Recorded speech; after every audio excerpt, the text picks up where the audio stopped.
No se preocupe. Bien, a ver, voy a volver a compartir las diapositivas para poder terminar este tema de los principios de derecho del trabajo.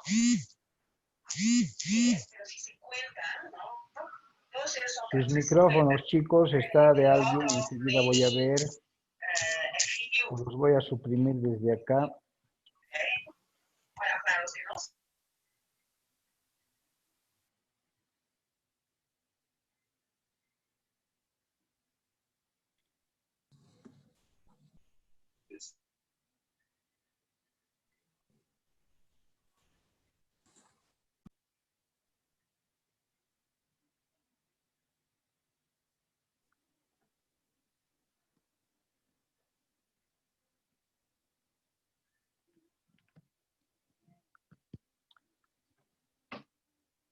Bien.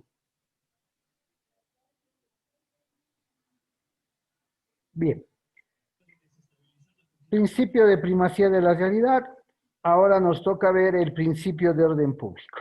En materia legal, en materia de derecho, mientras se van conectando los demás chicos, entendemos que la palabra o las palabras orden público, en materia legal, en materia de derecho, reitero, significan que las normas de determinada área del derecho son de cumplimiento obligatorio. No son potestativas, no son opcionales, simple y llanamente se deben cumplir. ¿Ya? A eso se refiere el principio de orden público. Específicamente a eso se refiere. ¿Listo? Este principio de orden público, y reitero, conforme ustedes han podido seguramente ver en la lectura que hicieron de la Constitución Política del Estado, establece que las normas laborales y sociales son de cumplimiento obligatorio y se interpretarán bajo los siguientes principios. ¿Cierto o no cierto? ¿Dice o no dice así en lo que han leído?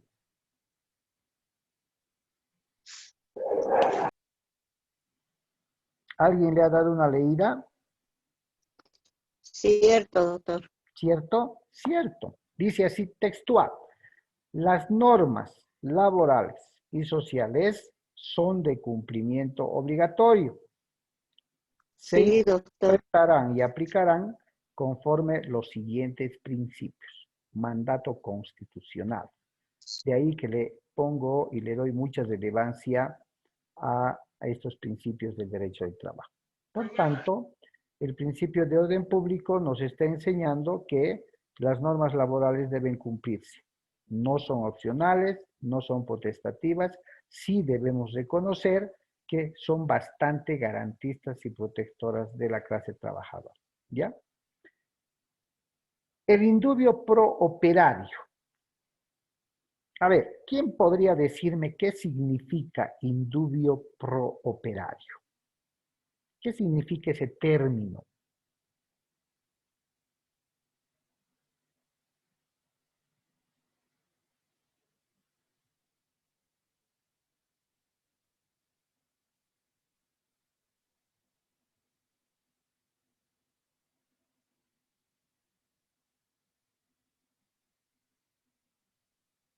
¿Nadie?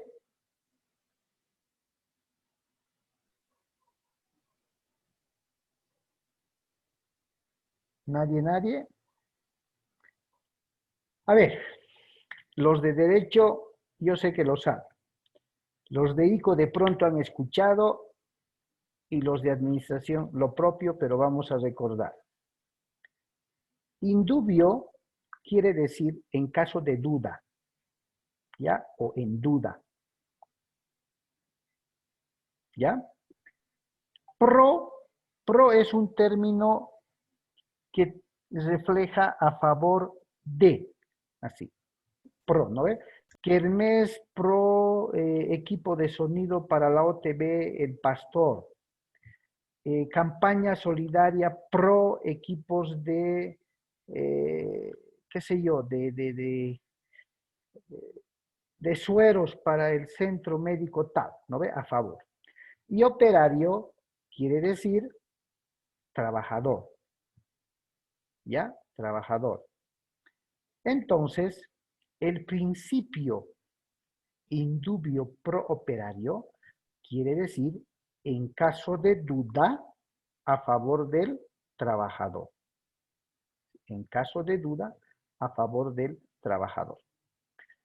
Créanme que este principio indubio pro operario es utilizado tanto por autoridades administrativas en materia laboral como por autoridades judiciales en materia laboral. ¿Cómo se entiende la aplicación de este principio? A ver, en una demanda judicial, por favor sus micrófonos, chicos, chicas. En una demanda judicial, el trabajador presenta su demanda y el empleador tiene el derecho y la obligación de desvirtuar esa demanda. El trabajador presenta sus pruebas, las que tuviera al alcance, y el empleador tiene la obligación, bajo el principio de inversión de la prueba, de desvirtuar todas las denuncias y las peticiones que pueda hacer el trabajador. ¿Ya? Resulta que el juez, a momento de valorar las pruebas de cargo y de descargo, encuentra que tanto el trabajador como el empleador tienen bastante sustento normativo, bastante sustento probatorio. En un juicio no puede haber un empate. ¿Ya? No puede haber un empate. Tiene que haber un ganador, y llamémosle así fríamente, tiene que haber un perdedor. La salida que tienen las autoridades, lógicamente debidamente fundadas, ¿no? Debidamente respaldadas, es el indubio pro operario, que conforme ustedes ven la diapositiva dice: cuando el juez haya equilibradas las pruebas presentadas por las partes, empleador-trabajador, en una demanda social, ¿ya? Debe elegir o determinar aquella que fuera más favorable para el trabajador. Se denomina a una duda razonable sobre la interpretación de una norma que se quiere respecto de los derechos reclamados por el trabajador. Ojo, este principio no quiere decir que la autoridad judicial, por algún capricho, interés o parcialización en el proceso, deba fallar siempre a favor del trabajador. Su resolución, su sentencia, debe estar debidamente fundamentada, debe estar bastante respaldada tanto en norma legal, en jurisprudencia y con los hechos fácticos. ¿Listo? Entonces, el indubio pro operario nos dice que en caso de duda, falle a favor del trabajador. A ver, este principio también existe en materia penal y en materia administrativa. Los de derecho nos van a ayudar. ¿Cómo se denomina este principio en materia penal?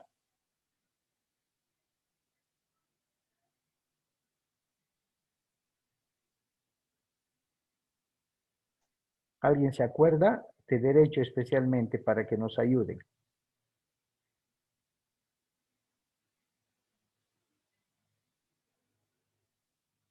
Solo varía una letrita, una palabrita.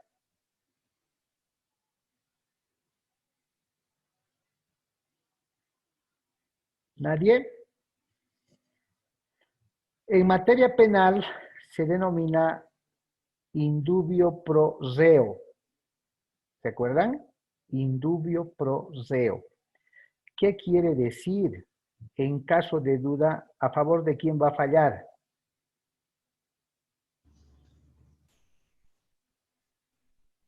Si menciono Del reo, indubio A doctor. favor del reo.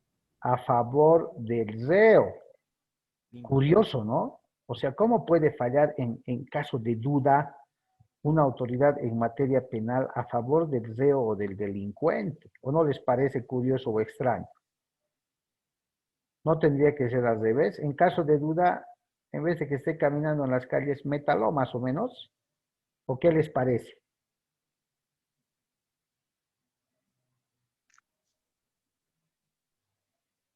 ¿O está bien? No, doctor, es preferible que esa persona esté pues custodiada para que la sociedad pueda estar protegida. Sí, ese es un pensamiento lógico, ¿sí o no? Si hay duda entre si es culpable o no, ¿cierto? Entonces debería de ser en contra del reo, pero es lo contrario. ¿Y por qué es lo contrario? Porque en Bolivia actualmente prima el sistema acusatorio, no el sistema inquisitivo. En Bolivia se respeta la presunción de inocencia. Eres inocente hasta que no demuestres tú, hasta que no demuestren tu culpabilidad. Entonces, el indubio pro reo, para que me entiendan bien en materia laboral al indubio pro operario, en materia penal se estila decir indubio pro reo en caso de duda, falla a favor del reo. ¿Por qué? Porque hay un axioma jurídico, hay un valor jurídico que dice, es mejor absolver a un culpable, en caso de duda, ¿no?, que condenar a un inocente. Si tienes duda, dice, mejor absolver al reo en vez que de pronto condenes a un inocente. Por eso se aplica el indubio pro reo. En caso de duda únicamente, en caso de duda. Si el juez halla equilibradas las pruebas de cargo y de descargo y dice, ahora, ¿qué hago? Parece que ambos tienen razón en materia laboral. ¿Cuál es el sujeto débil de la relación laboral? Es el trabajador, al que se le aplica el principio protector. Entonces, el principio del indubio pro operario me está diciendo que cuando yo tenga duda razonable, es mejor que saque la resolución en favor del trabajador. ¿Listo? Muy aplicado. Cuando veamos las subsiguientes clases, el análisis de jurisprudencia, autos supremos y además sentencias constitucionales, vamos a poder ver cómo los altos tribunales de justicia interpretan y aplican estos principios de derecho del trabajo. ¿Ya? No se olviden entonces, indubio en duda, en caso de duda, pro a favor, operario trabajador, ¿ya? En caso de duda, a favor del trabajador. Principio de intangibilidad de la remuneración, importantísimo. Muchas veces se cuestiona, se pregunta si recursos humanos de una empresa, gerencia general, gerencia administrativa, en otras, la de recursos humanos se llama gerencia de talento humano, todo denominativo, muchas veces se pregunta si la parte empleadora tiene la potestad o la facultad de poder disponer o tocar el salario de un trabajador. Las respuestas por lo general son no, pero también hay quienes dicen que sí. ¿Cierto? El principio de intangibilidad de la remuneración nos enseña de que el salario del trabajador es intocable, inembargable. ¿Ya? Solamente se puede tocar el salario de un trabajador, uno, cuando él de manera voluntaria lo autoriza y de forma escrita. Cuando él dice, señor director de recursos humanos, autorizo de manera expresa, se me descuente 500 bolivianos para la señora que trae los perfumes. No le he pagado hace 2 meses. O para la señora de la pensión donde almuerzo. Por lo tanto, solicito que se le entregue el monto de, esa es una autorización expresa. O solicito que se me descuente el aporte sindical de tantos bolivianos cada mes. Hasta hace poquito, por eso he mantenido la versión en caso de asistencia familiar y hasta 20% en caso de deuda, como dice la diapositiva, para explicarles mejor, porque hasta hace poquito de que se promulgue el nuevo Código Procesal Civil, ¿ya? Se establecía que los salarios de los trabajadores eran inembargables y que solamente podía vulnerarse en casos de asistencia familiar con orden judicial, el monto que fijara el juez, en casos de deuda, algún proceso de cobro de dineros por algún banco o persona particular, hasta un 20% de la deuda, del salario, nada más. Un 20% del salario se podía tocar. O, finalmente, por autorización expresa del trabajador. ¿Ya? Pero hasta hace poco que se ha promulgado el nuevo Código Procesal Civil, si mal no recuerdo, en el artículo 318 o 168, creo que es 318 o 168, no, 118, a ver, establece que el salario de los trabajadores está dentro de los bienes inembargables, son intangibles. Y ahora cambia la cosa y dice, solamente se podrá vulnerar por orden del empleador, o el empleador podrá vulnerar, cuando un juez en materia familiar ordene la retención de la asistencia familiar. Primera posibilidad. Ha sacado del marco normativo, y esto sépanlo porque para su vida familiar, su cultura general les sirve, ha sacado del ordenamiento jurídico la posibilidad de tocar el salario de un trabajador en ningún porcentaje ya puede retener. Antes le detenían el 20% hasta que llegue a pagar. Ahora no.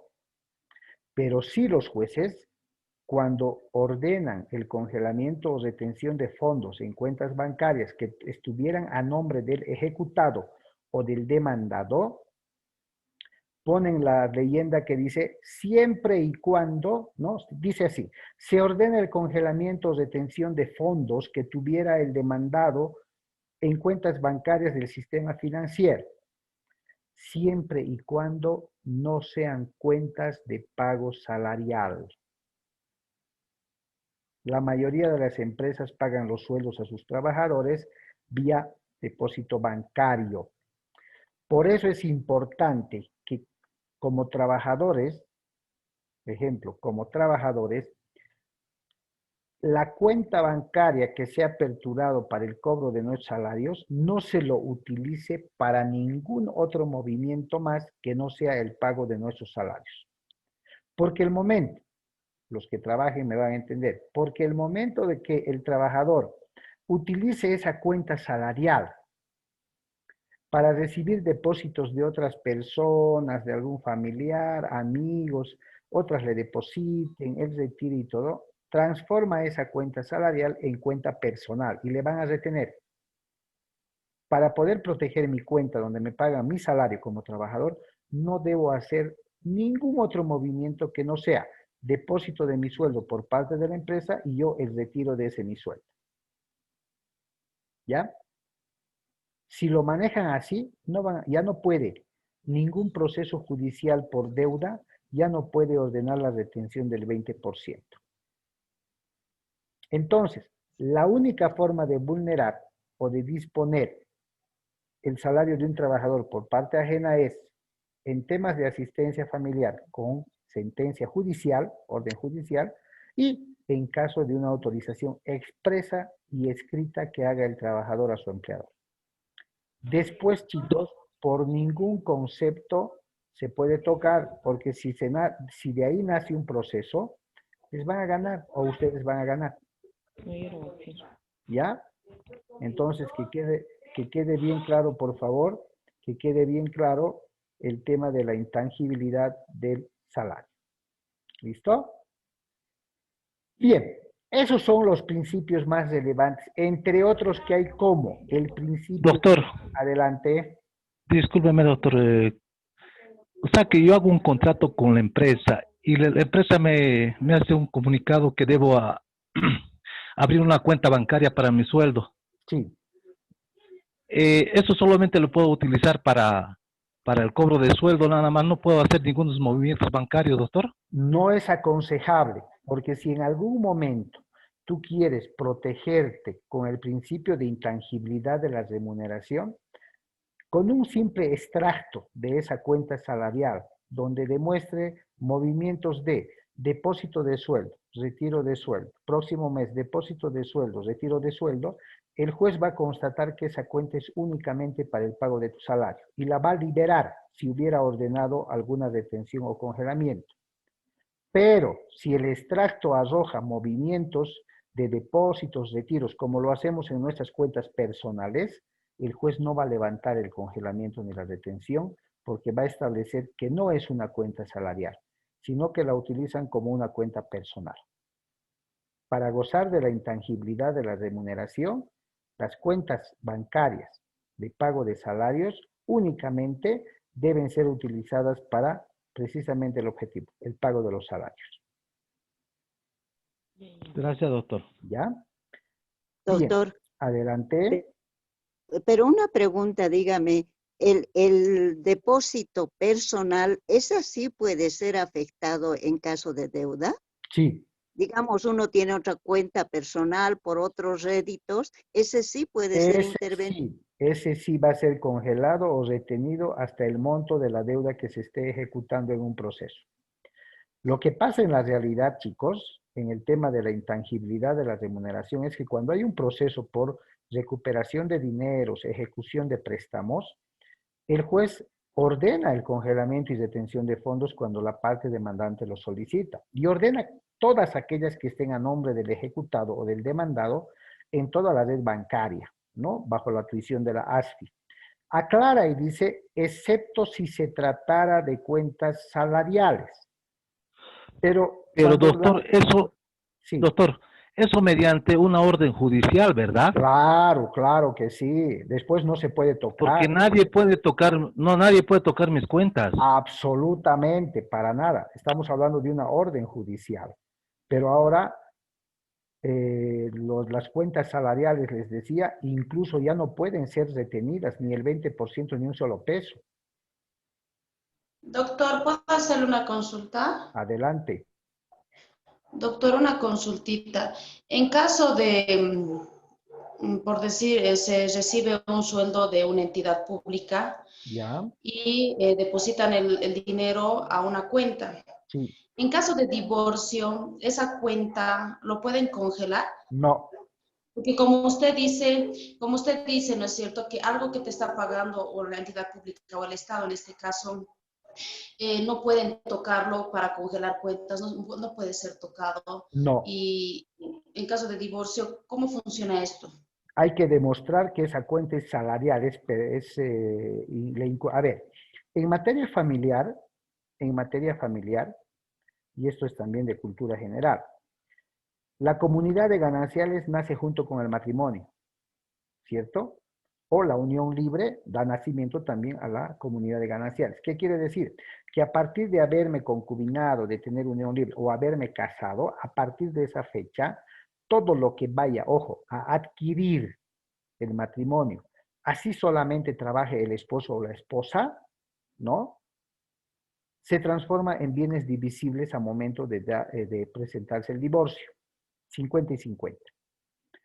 Ojo, los salarios que puedan percibir si trabaja el esposo, si trabaja la esposa, no son bienes gananciales.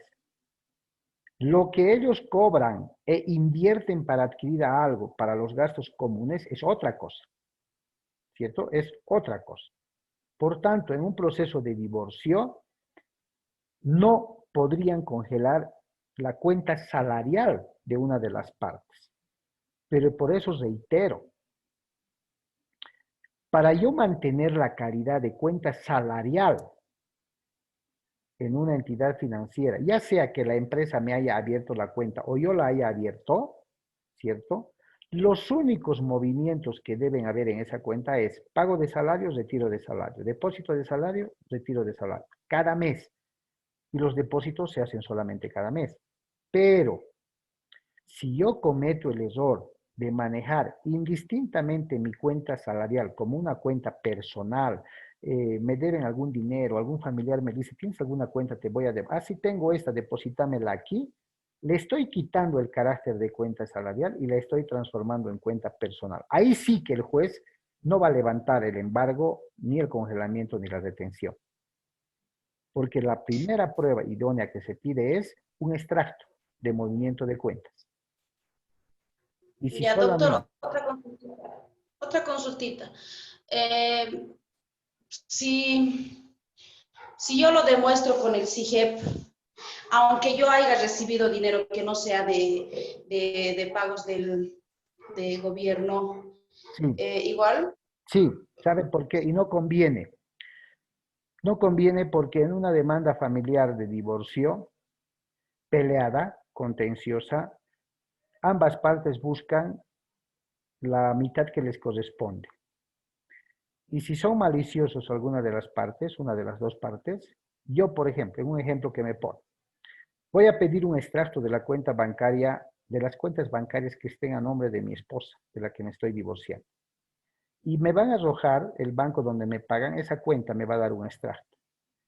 Yo no voy a, imposible si estoy obrando de mala fe o maliciosamente, imposible voy a dilucidar la idea de que no, sabe que esta es su cuenta salarial y aquí le han de, pues no.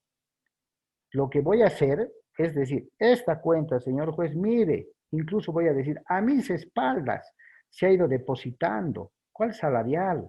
Esta es una cuenta personal donde la señora ha ido recibiendo, ha ido jugando con los depósitos, retiros. Por tanto, me corresponde la mitad porque estos dineros han sido generados en el matrimonio. Por tanto, está dentro de la comunidad de gananciales y me corresponde la mitad. ¿Sí o no? Siempre hay que pensar cómo va a obrar el otro lado. De ahí que es Sí, bueno en materia... Doctor, Adelante. eso no en cuanto a económico, también en cuanto a bienes también puede suceder eso, Pero ¿verdad? claro, cuando hablo de comunidad de gananciales, estoy hablando bienes muebles, inmuebles, cuentas bancarias, líneas telefónicas, acciones en alguna sociedad, vehículos, títulos, valores, absolutamente todo lo que se adquiere a partir del matrimonio. Incluidos de mala forma, podríamos decir en algunos casos, los hijos, ¿no ve? Se disputan a los hijos como si fueran objetos. ¿Sí o no? Entonces hay que tener mucho tino y cuidado en esta clase de situaciones. ¿Listo? Bien, les decía que Doctor, gracias. para terminar, entre otros principios que existen, están el principio de buena fe.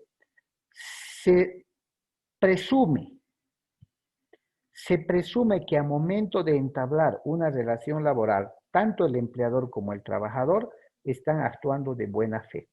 A eso se refiere. Equidad, el principio de equidad. Debe haber equilibrio entre el trabajo que se realiza y el salario que se paga. A eso se refiere. ¿Se acuerdan del principio de la justicia social? Edad contemporánea, Revolución Francesa, también llamada Revolución Ideológica.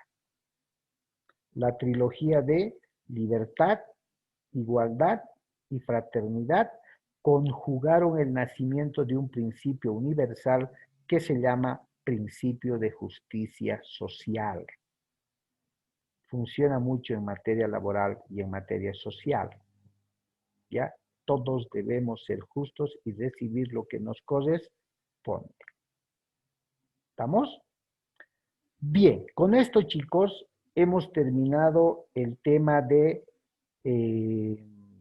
principios del derecho del trabajo. Tenemos 7 minutos y medio y me gustaría, ahora sí, por favor, los compañeros, quienes han estado opinando y les agradezco mucho dando sus puntos de vista en relación a la función pública, entidades públicas, autárquicas, semiautárquicas. Ahora sí, este es el tema 4 y se los voy a presentar. Legislación boliviana del trabajo. Acá vamos a ver qué sectores laborales están bajo la protección de esta legislación y quiénes no están.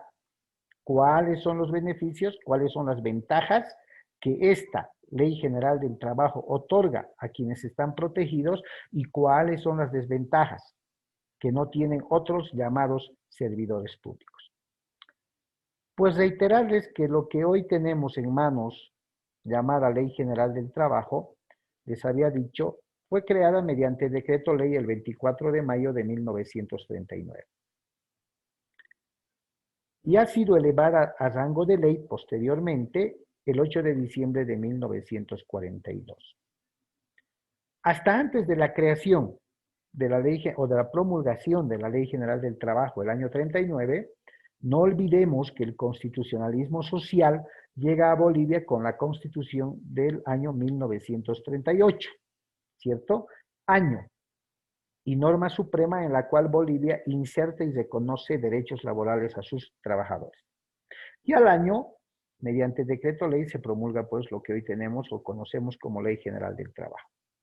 Hasta antes de esta norma se manejaban la legislación laboral en normas sueltitas, un decretito por acá, una ley por acá, una resolución por acá. Posterior a esta etapa, lo que se hace es compilar, sistematizar y ordenar un código laboral llamado Ley General del Trabajo. ¿Alguien está levantando la mano? José Arce Torrico, adelante. Doctor, tenía una duda de las cuentas congeladas. A ver, Igual puedo tener más, puedo recibir más sueldos en la misma cuenta. prefiero que no. Prefiero que no. Porque va a ser distinto el sujeto depositante. ¿Cierto? Salvo que en el banco se establezca a momento de habilitar esa cuenta para el depósito de otra persona como salario, se haga esa aclaración. ¿No? Se haga esa aclaración. Y los depósitos van a ser periódicos, cada mes también, cada 15 días, dependiendo de cuál es la modalidad de pago de salario. Honestamente, yo preferiría aperturar otra cuenta, también salarial, y que sea independiente de la primera. Esto preveyendo de que se puedan presentar problemas, ¿no? ¿Listo?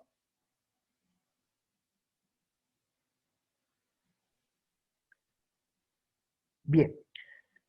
Entonces les decía que hasta antes del 39 las relaciones jurídicas obrero-patronales, porque así se denominaban, hoy esa mención de obrero-patronal ha sido ya descartada porque es considerada discriminatoria, se manejaban por normas sueltas. Después se compila, se ordena, se sistematiza lo que hoy conocemos como Ley General del Trabajo. Es importante mencionarles que el año 39-42, la Ley General del Trabajo de Bolivia fue considerada a nivel Latinoamérica como una de las más modernas y más completas, pero estamos hablando del año 39-42, ¿cierto? Donde una coyuntura laboral era pues totalmente distinta y distante de lo que hoy es al año 2020.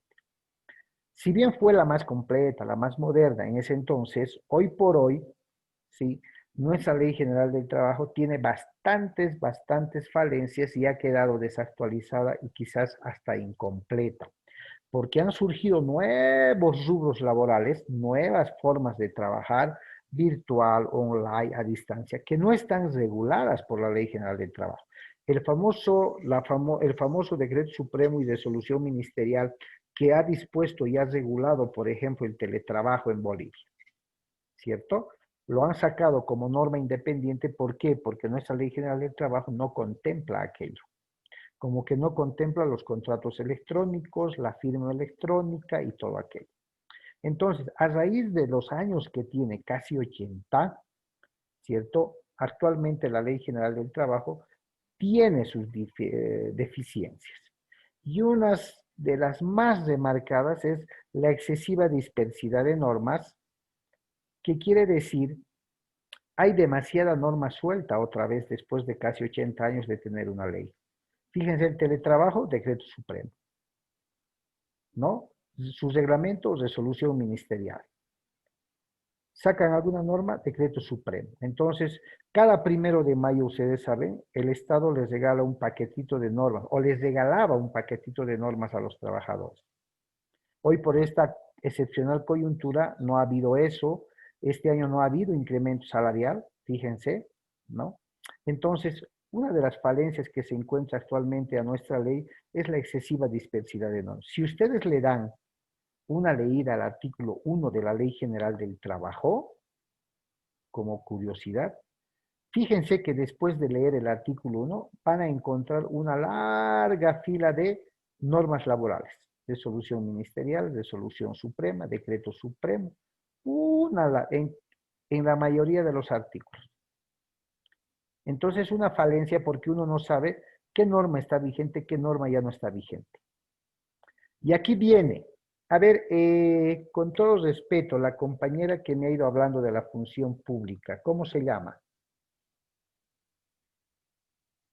Yo, doctor, que le he preguntado del divorcio. Sí, ¿trabajas en alguna entidad pública? Sí.